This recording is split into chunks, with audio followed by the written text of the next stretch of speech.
الصورة دي لناس واقفة بتصلي والموضوع عادي جدا ومفيش أي مشكلة. اللي مش عادي بقى هو اللي هيحصل دلوقتي. ركز معايا.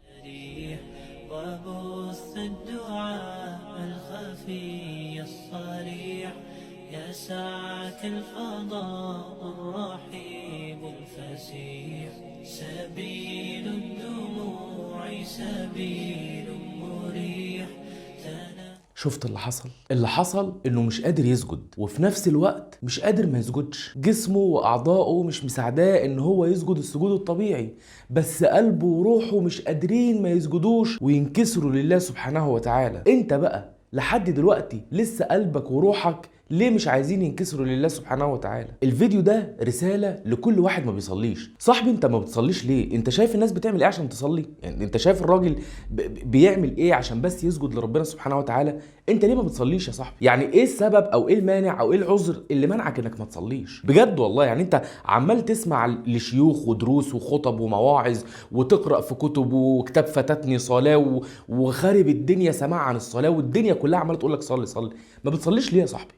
ايه اللي منعك عن الصلاه؟ في ايه بينك وبين ربنا مش عايز تروح له ومش عايز تقابله؟ الراجل مش قادر يحني ظهره بيسجد بجسمه كله، المهم انه يصلي، المهم انه يروح لربنا سبحانه وتعالى، عشان مش هيقدر يعيش من غيره، عشان ما حدش اصلا هيقدر يعيش من غير ربنا سبحانه وتعالى.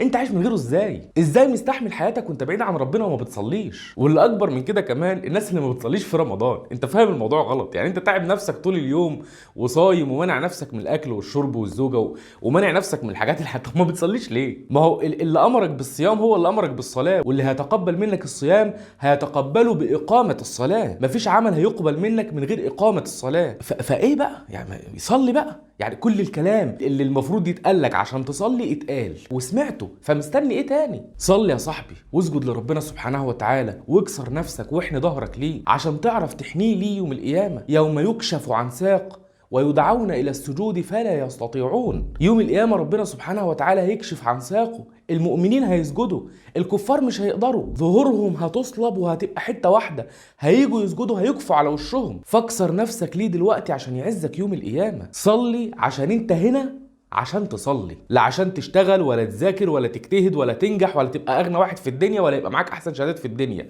مش معنى كده انك ما تعملش ده كله، لا اعمل ده كله وانت بتصلي. اهم حاجه انك تكون بتصلي. وخلونا نستغل الفيديو اللي انتشر لاخونا ده عشان ندعي له بالشفاء، ربنا يشفيه ويعافيه ويكتب له الاجر يا رب ان شاء الله. وبس كده يا سيدي، صلي على الحبيب قلبك يطيب، والى لقاء قريب.